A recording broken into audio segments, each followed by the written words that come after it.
Well, getting everything filed timely and e-filed, that will make it as smooth as it possibly can be. And so if we want to make it smooth for you, smooth for your tax return preparer, you really want to, throughout the entire year, you want to retain all your tax documents. If you Right. think it's related to your business income and or expenses, you should keep all that and keep it organized. Don't just throw them in a filing cabinet drawer or the proverbial shoebox and then hope that someone will organize it for you at the end of the year. It's just, you're not going to get to it.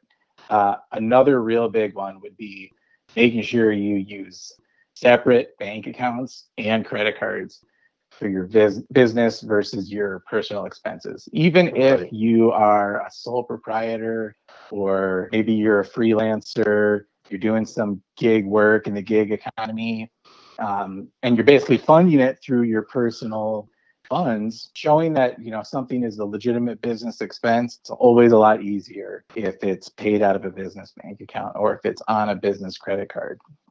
Get segregated accounts, and you'll find that it makes your life a lot easier in figuring out at the end of the year what were my business expenses versus my personal expenses.